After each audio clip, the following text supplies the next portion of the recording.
Olá, eu me chamo Nadson. E eu sou Paulo Igor. Nós vamos falar sobre o Escola Sem Partido e esse projeto perverso que tenta cercear a liberdade dos professores e acabar com todo tipo de educação crítica.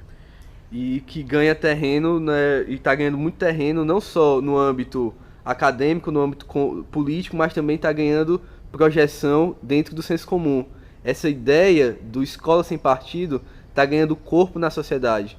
E a gente tem como objetivo, com esse tema, desconstruir a Escola Sem Partido e mostrar o seu lado autoritário, perverso, cerceador de liberdade, perseguidor a autonomia do professor e toda uma criação que esse projeto representa para a ideia do anti-intelectualismo e ante uma ideia mais progressista e democrática de sociedade. Desconstruindo a ideia, a falácia deles da educação como neutra, entendendo que não existe educação neutra. O que existe é uma educação inclusiva nem imparcial. O que existe é educação inclusiva ou excludente. E a educação que eles pregam é excludente.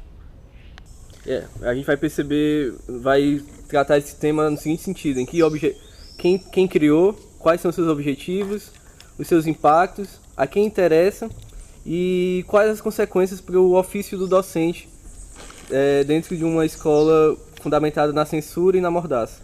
O nome do Escola Sem Partido, eles fizeram uma escolha muito ardilosa e pensada no nome. Porque o nome Escola Sem Partido ele cria uma falsa dualidade.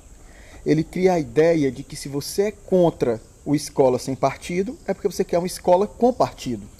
Sim. Ele cria essa falsa dualidade, quando na verdade a questão não é essa. A questão é se a educação é inclusiva ou excludente, como já dizia o Paulo Freire. Essa operação é muito semelhante com o politicamente correto e o politicamente incorreto, né? Se você tenta você faz uma piada e você é contra essa piada porque é uma diluição de um discurso de ódio, o rapaz que fez a piada se distancia, se protege, dizendo, não, você está sendo politicamente correto, quer cercear a minha liberdade. A Escola Sem Partido opera nessa mesma lógica. Existe uma escola com partido que quer cercear a liberdade e quer doutrinar o aluno para um objetivo político partidário do suposto professor. Caindo no mito da não ideologia. Porque o Escola Sem Partido ele surge em 2004, mas ele vai ganhar força mesmo de 2013 para 2014 no bojo do antipetismo e das críticas aos programas sociais, a questão das mulheres, dos negros e dos LGBTs terem conseguido um espaço na sociedade para estarem discutindo as suas questões. Então o Escola Sem Partido ele vem também como uma reação a todos esses ganhos sociais que aconteceram, em especial nos governos do PT, entendendo que esses ganhos eles não foram nem de longe o que realmente deveriam ser, eles estão muito aquém do que deveria ser, porém existiram ganhos nos governos do PT, isso é inegável. Existiu uma discussão muito maior da pauta LGBT, existiu uma discussão muito maior da pauta das mulheres, da sociedade patriarcal. Passou a existir uma discussão ainda maior sobre o racismo, e isso incomodou determinados setores que tentam colocar o que eles acreditam como valor e como aquilo como uma verdade, um dado natural, como uma coisa naturalizada, e aquilo que as forças progressistas acreditam como ideologia. É o mito da direita não ideologizada. Que é a maior ideologia, né? Que é a ideologia orgânica do capital. É a ideologia que é disseminada e reproduzida pelas instituições, como escola, família, igreja, setores midiáticos. A Escola Sem Partido é uma das formas que se encontrou para a criminalização do intelectual. O anti-intelectualismo. Você cria uma ideologia do anti-intelectualismo. Que se diz não ideológica. Que se diz não ideológica. Essa é a grande sacada, né? Porque você joga a ideologia para o outro. Eu não tenho ideologia, eu sou técnico, eu quero a informação, né? Eu quero o conhecimento. O outro é que tá vindo com a ideologia, está doutrinando, é um doutrinador. Tanto é que movimentos como o MBL e o Revoltados Online, principalmente na época do impeachment, eles vão se chegar diretamente ao Escola Sem Partido.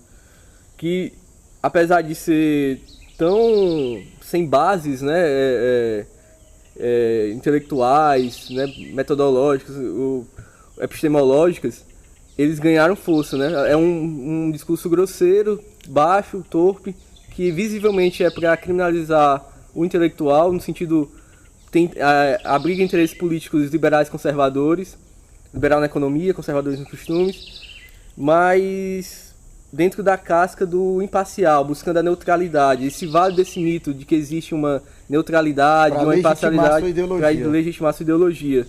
No caso do intelectual, do historiador, como a gente pegar como exemplo, eles ainda operam dentro de uma lógica que o historiador trabalha com factual, com fatos e datas, que não é para dar opinião, que a história não pode ser problema. Não pode ser problema, ele tem que se preocupar unicamente com o passado longínquo, homogêneo, sem trazer as permanências dessa relação do passado com o presente, sem discutir os problemas do presente dentro de uma linha temporal, né? Dentro de uma linha de permanências e mudanças. A Escola Sem Partido vem justamente com esse endosso à criminalização do intelectual. E talvez a figura que simbolize essa criminalização na escola é o professor de história. Sim, embora a gente saiba que sociólogos, geógrafos, todos, filósofos, mas inclusive até professores de física e matemática que têm um viés progressista são perseguidos por essa ideologia. Mas a questão da história, e eu discutia com um amigo pedagogo ainda ontem à noite essa questão, e ele também concorda com a gente de que ele acha que a história, dentro desse bojo todo, ela é mais perseguida, porque a história ela trabalha com as questões, com as desnaturalizações e com a construção da narrativa da história dos seres humanos ao longo do tempo. E mexer nessa narrativa, alterar essa narrativa, construindo uma narrativa autoritária e a extrema-direita, é fundamental para esses grupos se legitimarem no presente. Justamente. Então a história mexe diretamente. Porque há algumas instituições, como escola, setores mais conservadores da igreja, como o próprio mercado, como o próprio Estado, não querem compreensão da realidade. Eles querem legitimar a prática social deles, né? A narrativa deles tem que ser legitimada. E o papel do historiador é justamente o contrário disso, é compreender a realidade, compreender como esses discursos são montados, a quais interesses servem, quem os criou. Então você vai decompondo todo o discurso, todas as práticas sociais, do mercado, do Estado, da igreja, da classe média que tenta legitimar seu estilo de vida e a desigualdade social. Então, o historiador, ao desnaturalizar esse olhar e ao trazer novas narrativas, a mostrar Canudos, a mostrar Zumbi, a mostrar Contestados, Caldeirão, como aqui em Juazeiro, então ele mexe com as estruturas de poder, que muitas vezes querem legitimar seu estilo de vida, a ordem social vigente, que no caso brasileiro é fundamentada na desigualdade social, no racismo e na perseguição aos LGBTs. Uma sociedade patriarcal, escravocrata e extremamente excludente. Então, quando o historiador traz novas narrativas, traz novos personagens que de algum modo mexeram nessa estrutura, questionaram essa estrutura, de algum modo puseram risco a essa ordem social bastante excludente, é um sinal de que é um temor. O historiador passa a ser temido. E aí eles passam a colocar perseguido. Eles passam a colocar o nosso trabalho como se a gente tirasse as informações que a gente fala da nossa cabeça. Como se não tivesse todo um trabalho pesado de fonte, de metodologia. Metodologia e epistemologia, né? Porque o nosso trabalho é fundamentado em fonte. A gente, nosso discurso, tem o exercício da criação, mas é uma criação controlada, né? Nosso discurso, nossa narrativa, ao contrário da literatura, por exemplo, que pode ficcionar, a nossa literatura é controlada pelas fontes, pela informação. Conta da realidade. Ela tem que dar conta da realidade. Chegar o mais próximo do real e da verdade. Através de um método, através do uso de fontes, através de uma base teórica, epistemológica, que é a leitura dos historiadores, né? Dos clássicos. E outra, essa disputa de narrativa colocada pela Escola Sem Partido, que tenta sufocar a narrativa de uma história problemática, que tenta mostrar os principais entraves da sociedade quanto ao capital, quanto à mentalidade escravocrata, ela parte também do pressuposto de que o aluno seja uma tábua rasa. É isso que eu como pensar. Se o aluno, ele falar que se doutrina o aluno é chamar inclusive o aluno de burro. Porque é colocar o aluno como incapaz de pensar, é colocar como se ele não tivesse uma base familiar, como se ele não tivesse a capacidade de discordar, de filtrar as informações, como se a única fonte que ele escutasse, que formasse a opinião dele, fosse a escola. E outra, que doutrinação é essa, a esquerda que a gente tem, que o Bolsonaro ganhou a presidência da República? A extrema-direita cresceu assustadoramente. Não, essa doutrinação, ela nada mais é do que uma cortina de fumaça para poder tirar direitos sociais, para poder cessear o professor de história, para poder construir uma outra narrativa autoritária que modifique. Antidemocrática. Como é que a gente vai falar? Eles acusam muito. Porque os professores de história não falam do lado positivo das coisas, eles não falam dos dois lados. Como é que a gente vai falar do lado positivo do Holocausto? Do Ustra, do imperialismo do século XIX, que assassinou a população negra na África e na Ásia em número de milhões. Isso não tem lado positivo. A própria escravidão. A escravidão de 388 anos no Brasil. Entendeu? Não se trata de ser unilateral, se trata de ser coerente com a realidade. Hoje, de cada 100 jovens assassinados, 79 são negros. O Brasil mata mais LGBT, inclusive, do que os países árabes, onde a homossexualidade é punida com lei. E se isso não tiver dentro do currículo da formação cidadã, o feminicídio vai continuar acontecendo, o LGBTcídio vai continuar acontecendo e o extermínio da população negra. Então, a criminalização das religiões dos povos de terreiro, a criminalização do candomblé, da cultura afro-brasileira como um todo, né? Ela passa por essa criminalização, por esse discurso de ódio que é legitimado pela escola sem partido, né? Que a escola sem partido quer reproduzir, né?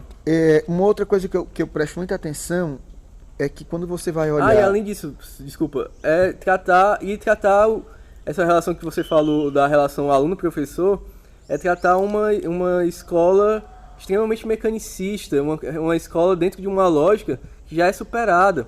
Uma lógica da segunda Revolução Industrial, que você chega, joga um conteúdo no aluno, o aluno reproduz aquilo e copia. Esse estilo de educação já é ultrapassado por grandes pedagogos, né, incluindo o Paulo Freire, né? A criminalização do Paulo Freire é a criminalização de uma escola autônoma, independente, que instiga o aluno a pensar. E isso me faz ver a escola em perspectiva.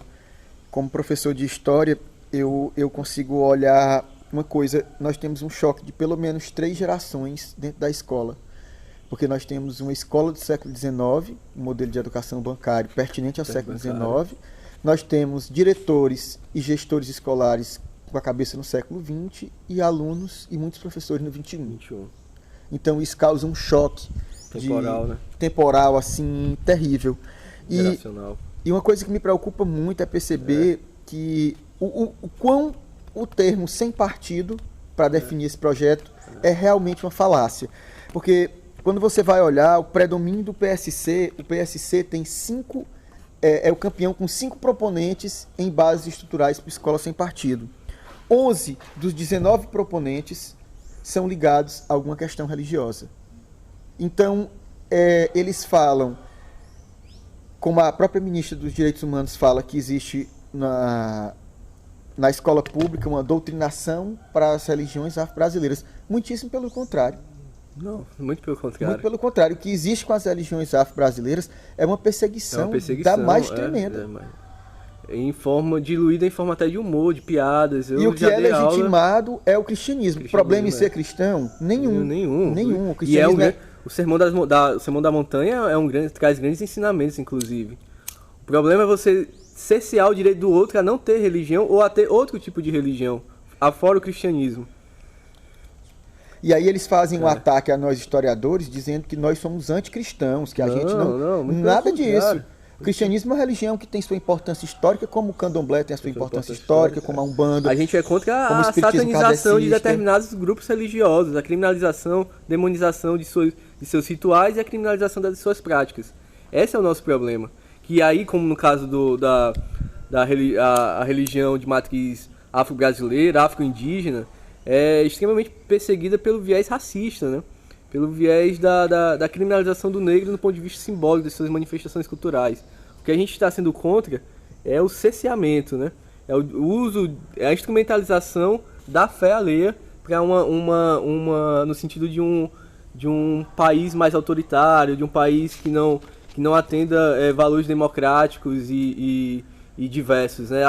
A pluralidade tem que ser até religiosa. A gente tem que respeitar todas as manifestações religiosas. Eles atentam tanto contra a pluralidade que se a gente der uma olhada no site do Escola Sem Partido, eles colocam um estudo da história indígena e africana como porta de entrada para os movimentos sociais. Como se fosse uma droga, né?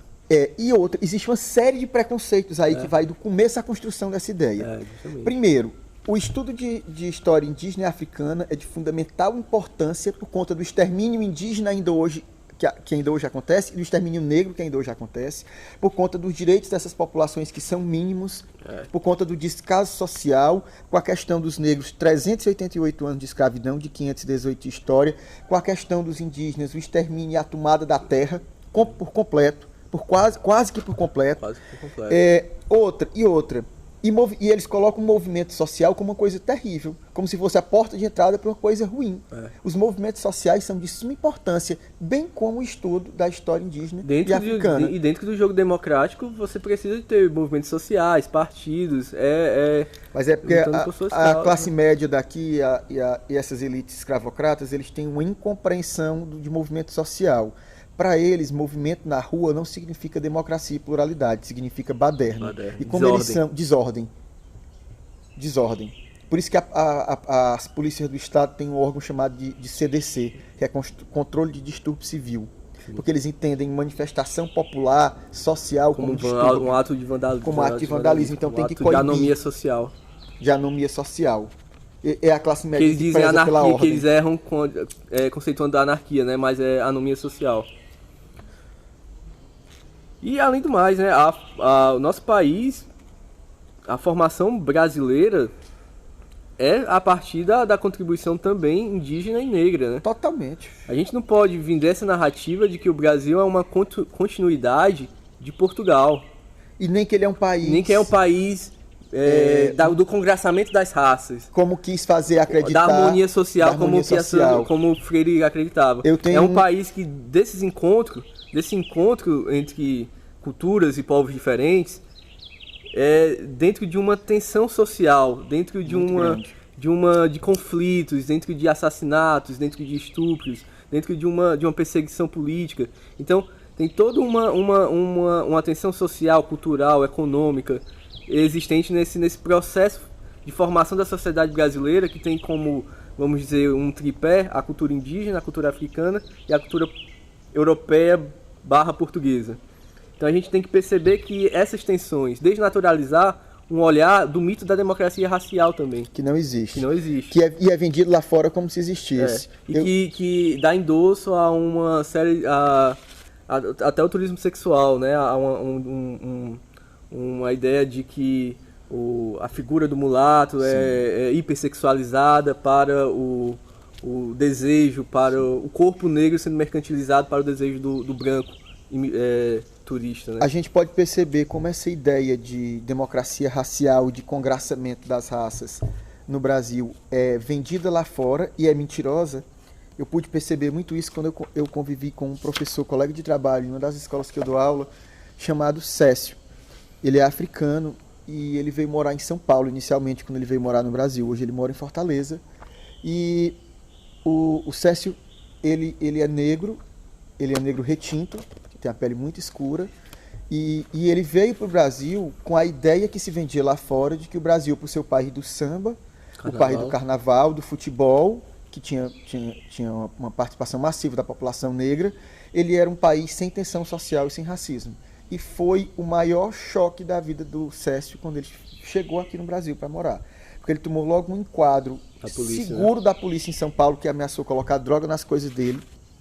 E aí, daí em diante, foi sendo seguido em shopping, foi sendo revistado, entrando em festa. Os olhares, né? Os incômodos, gente mudando de calçada. E aí o Cécio, assim, ouvir isso dele, essa experiência pessoal dele, historicamente, a gente percebe claramente que esse congraçamento das raças, essa democracia racial... Que é uma experiência não só dele, que é coletiva, porque a experiência dele é individual coletiva, porque essa experiência não é só com ele. Essa experiência com a população negra que passa, que e no Brasil como terras, um todo, como né? Um todo. Você pode ir na Bahia, você pode ir em Pernambuco, em São Paulo, no Rio Grande do Sul, ou no Ceará, como a gente está aqui.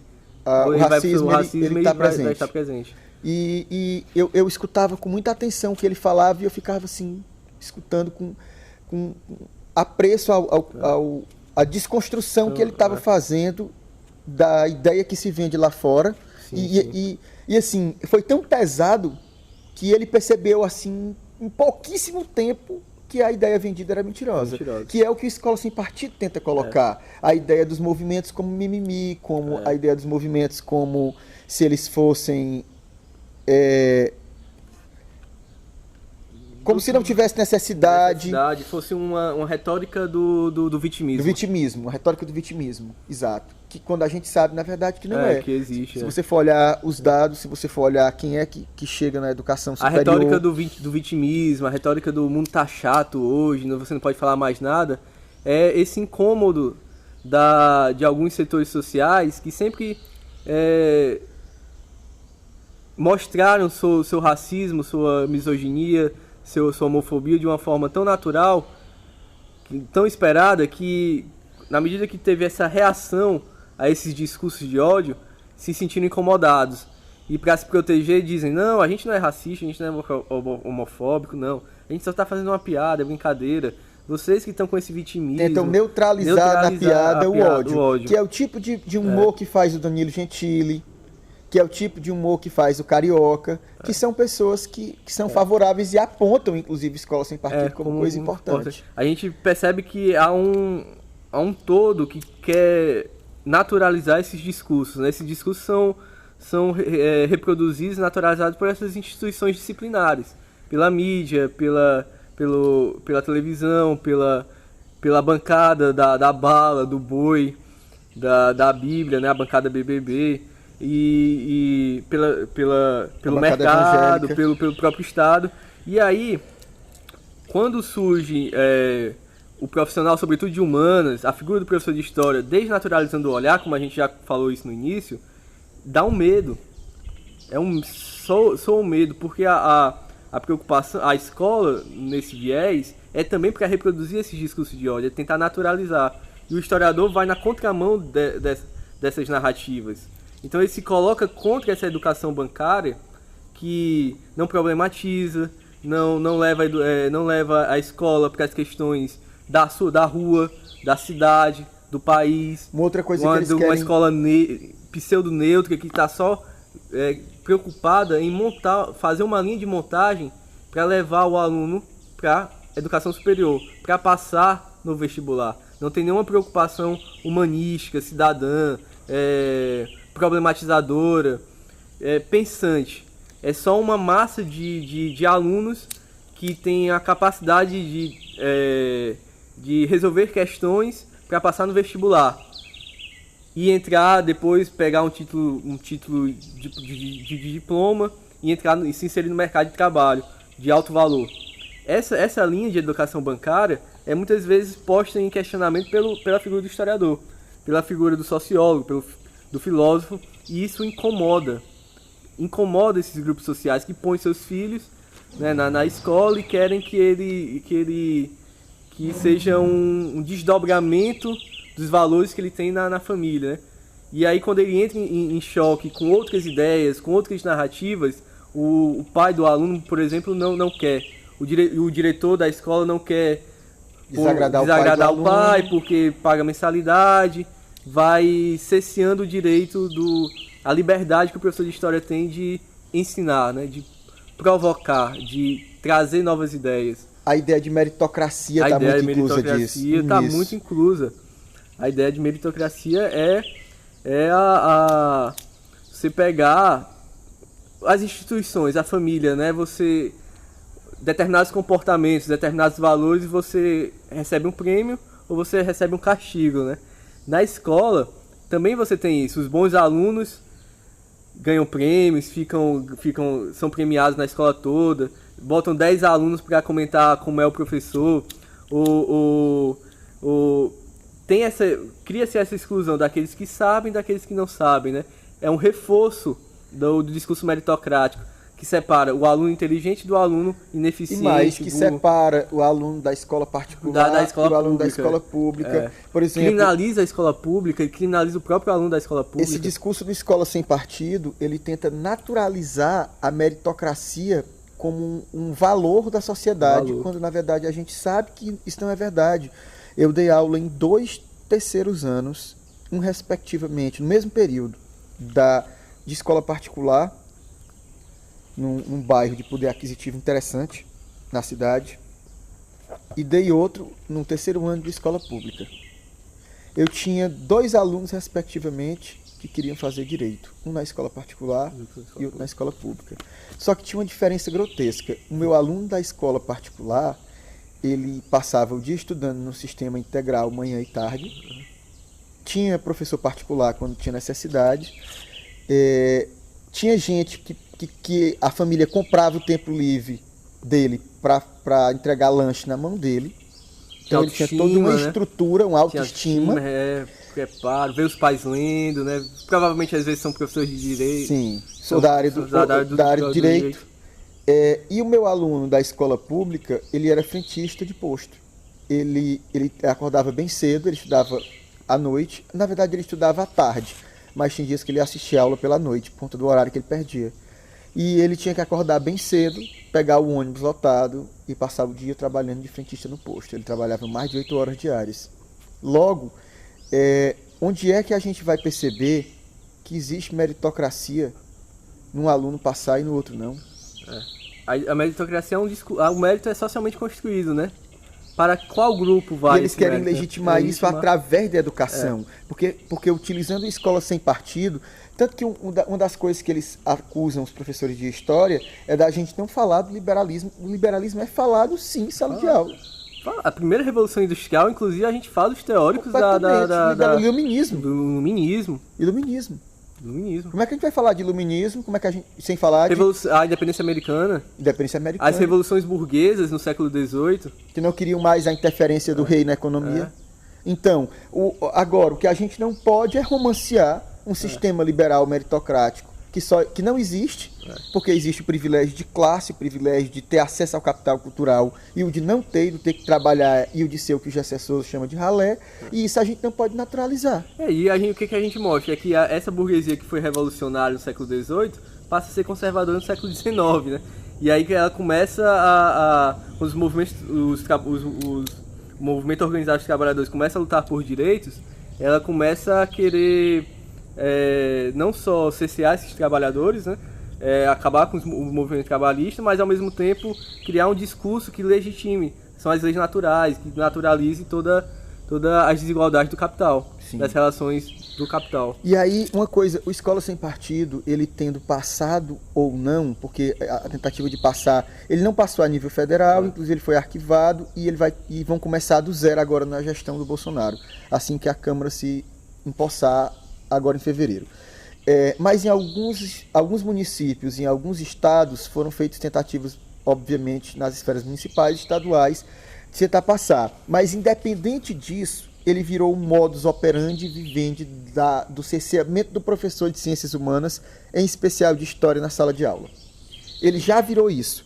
Porque aulas gravadas, intimidações. E já virou como é que a gente pode dizer? Já está pré-determinado que o professor de história é comunista. Então a narrativa dele já está poluída. Sim. Tudo que ele vem a falar... é o historiador, doutrinador. Então você já criminaliza antes mesmo da fala. O historiador já é criminalizado antes mesmo de falar. Porque no momento que ele fala, no momento que ele começa a problematização, já tem o estigma do doutrinador. E principalmente no país em que tenta diluir o discurso do mérito e a ideologia do desempenho individual como forma de mascarar a realidade social, naturalizar os mecanismos, a desigualdade social e esconder os mecanismos de reprodução de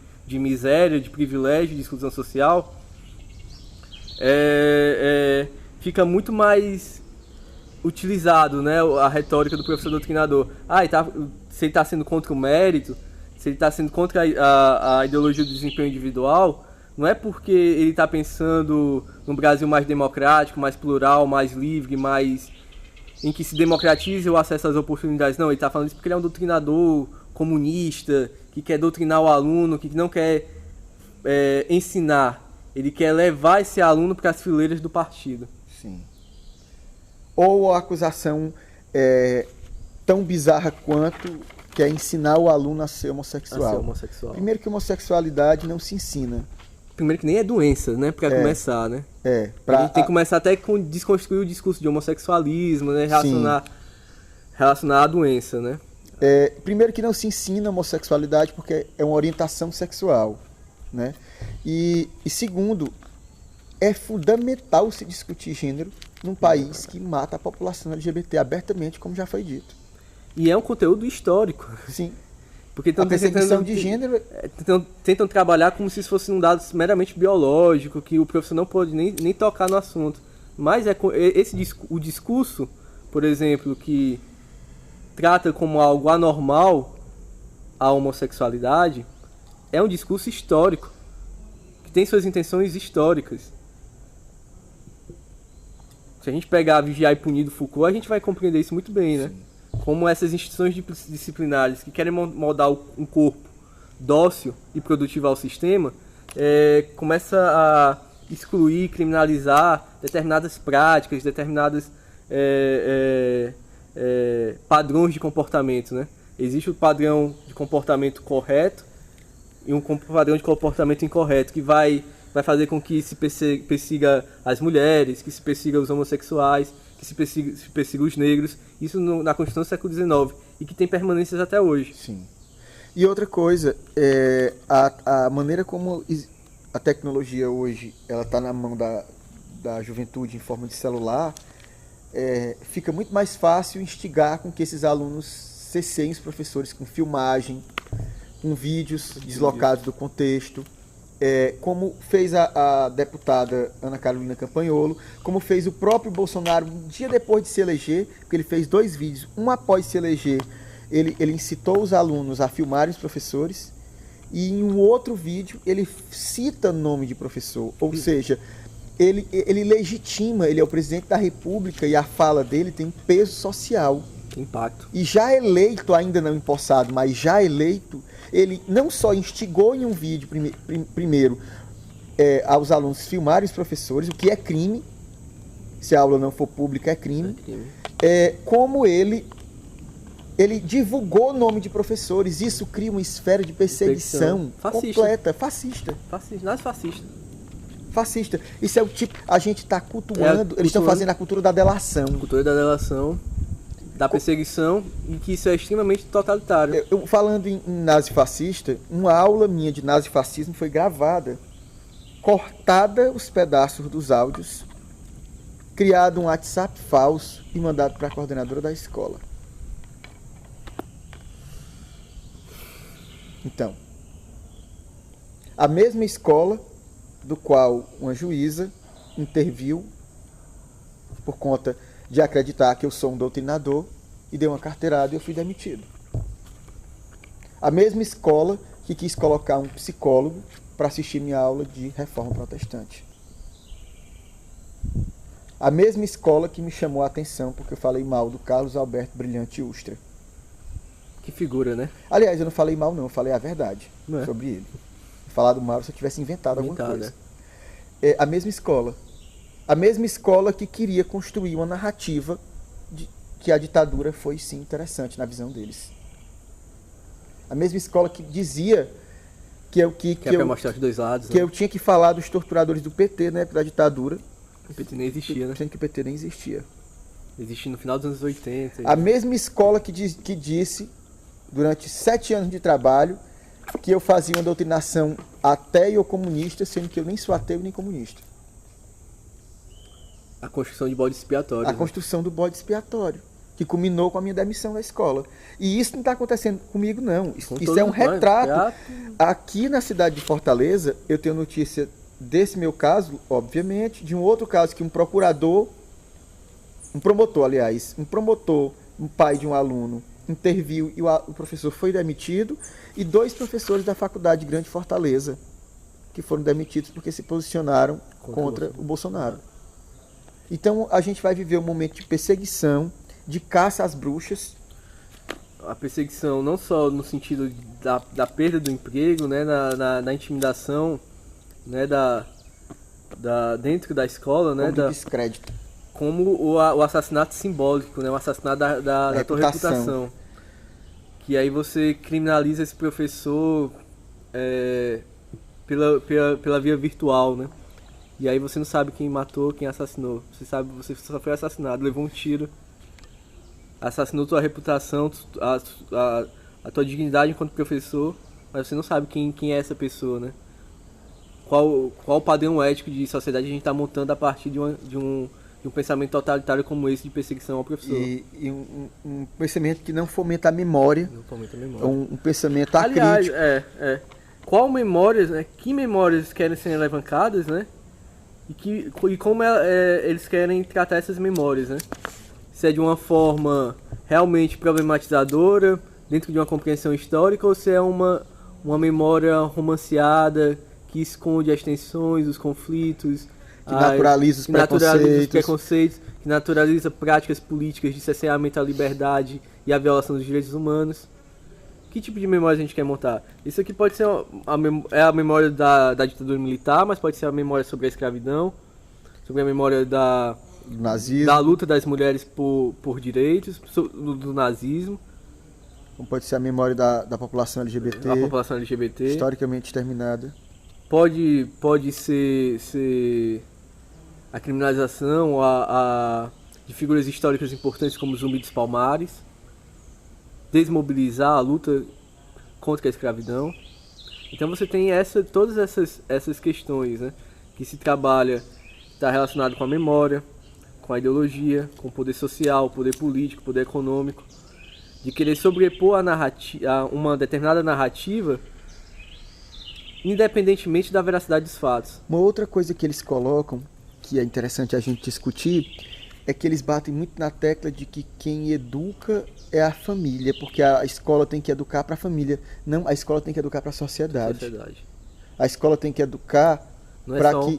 Não é só uma educação bancária que te joga conteúdo. A escola tem que educar de base para que o extermínio do povo negro acabe, para que as oportunidades sejam iguais para a população negra, que a gente sabe que não é. A escola tem que lutar para o fim de toda mulher trans ou travesti não ser a prostituição. A escola tem que lutar contra a desigualdade de gênero, que ainda paga menos às mulheres. A desigualdade social. A escola tem que lutar contra a desigualdade social. A escola tem que falar de moradia. A desigualdade de acesso à saúde, à educação, à moradia, a um padrão digno de sociedade. Mas esse tipo de escola cidadã, na visão deles, é uma escola doutrinadora. Eles acusam Paulo Freire de serem doutrinadores, mas doutrinadores são eles com o discurso autoritário que eles fazem.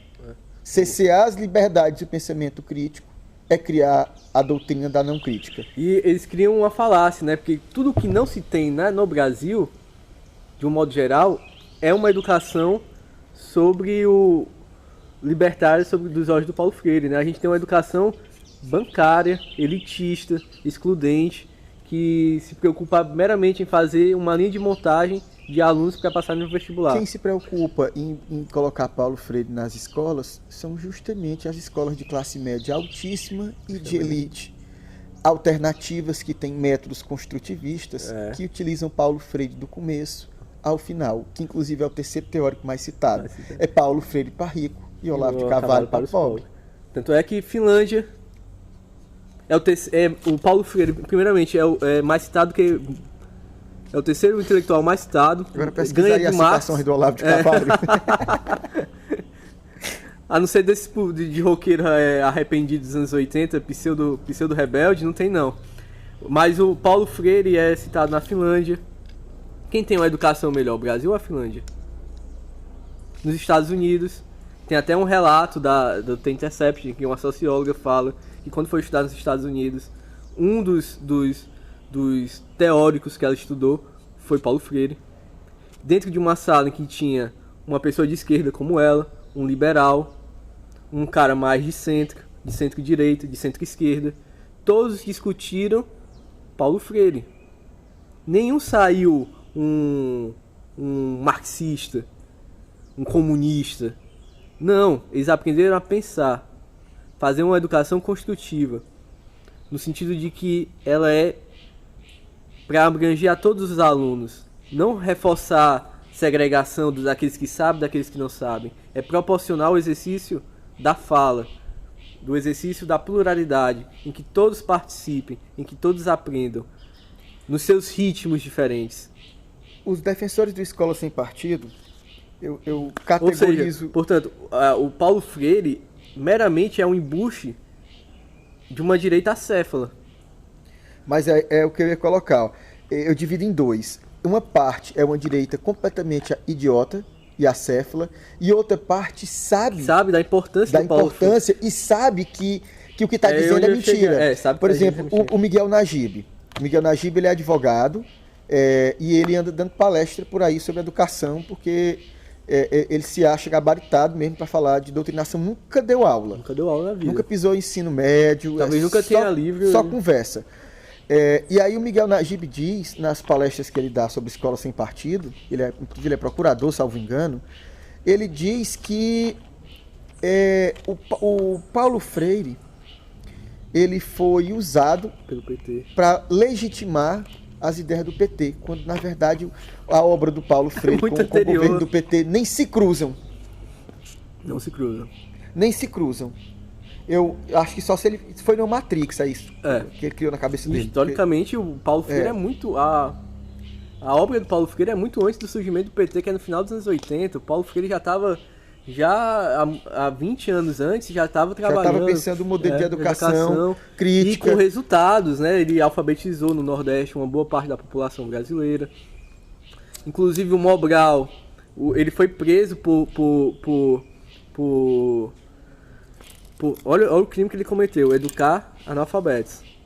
Trazer um método de educação para pessoas que não sabiam ler nem escrever. Esse foi o crime. E depois, depois de ser preso pela ditadura militar, o Mobral, que foi criado, começa a incorporar, depois do fracasso do Mobral, da tentativa de alfabetização, depois do fracasso que foi a tentativa de estabelecer o Mobral, e para se salvar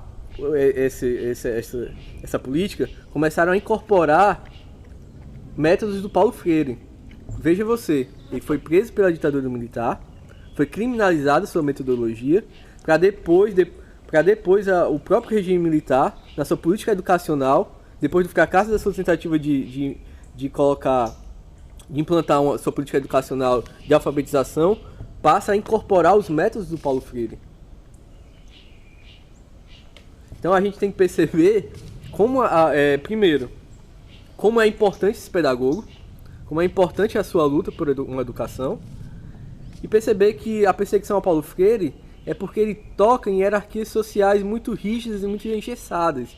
Estratificadas, que são fundamentadas na desigualdade social, na exploração de uma mão de obra barata, pobre, que vende sua força de trabalho a um preço vil.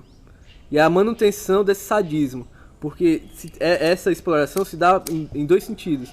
Porque a pessoa tem que exercer seu pequeno poder de superioridade, de mando, porque ele vai sentir prazer em humilhar aquela pessoa pobre, e ao mesmo tempo porque ele precisa, para manter seu privilégio de acesso ao capital cultural, precisa de tempo livre, precisa estigmatizar, explorar essa mão de obra, a energia muscular que essa classe social que não tem acesso à educação dá.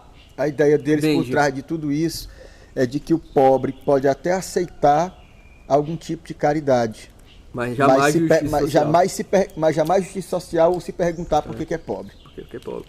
Uma visão estrutural da sociedade. Ou seja, portanto, a gente tem uma educação bancária que agora está sendo atrelada a uma distorção sistemática da realidade com a presença do Olavo de Carvalho, e que nós temos tudo, menos Paulo Freire, pro grosso da população brasileira. É só a gente lembrar que o Mendonça Filho, ex-ministro da Educação do governo Temer, recebeu o Alexandre Frota para discutir a educação. E a gente está vendo aí, né? Não se trata do mérito de desmerecer ninguém, mas assim, o Alexandre Frota, eu ainda não consegui encontrar nada no currículo dele que remeta à especialidade em educação. Que possa falar sobre educação. Sabe? Acho que ninguém conhece, no caso. Acho uma produção desconhecida. Uma produção obscura. Obscura, porque perceba... Então, enquanto isso, nos Estados Unidos, eu acho que os Estados Unidos não é um país socialista. Comunista, né? Utiliza Paulo Freire, as principais universidades, que inclusive... Finlândia, será que é um país comunista? A elite brasileira que quer colocar seu filho na universidade americana, o filho dele vai passar por uma leitura sobre Paulo Freire. Então é como já se foi falado aqui, Paulo Freire para os ricos, Olavo de Carvalho para os pobres. Para manter essa imensa desigualdade social que resulta no acesso nos salários desiguais entre gêneros, que resulta no extermínio da população negra, que resulta no acesso diferencial, excludente à moradia, a saneamento básico, à saúde, à educação, a instrumentos da vida minimamente digna. Então a Escola Sem Partido é uma dessas contraofensivas de uma agenda conservadora no sentido político, no sentido econômico, no sentido social, de gênero, racial e no sentido moral. E de sem partido não tem nada. Sem partido não tem nada. É o próprio partido. É o próprio partido. É o próprio partido tentando intimidar, tentando se sobrepor à realidade, ao que se tem de mais palpável, ao que se tem de crítico, que já não é dado. Naturaliza, inclusive, né? Tenta naturalizar a sua ideologia e quer que ela não seja questionada, né? Não problematizar as ideologias orgânicas do grande capital, da sociedade brasileira. E colocar as desigualdades como naturais. Naturais.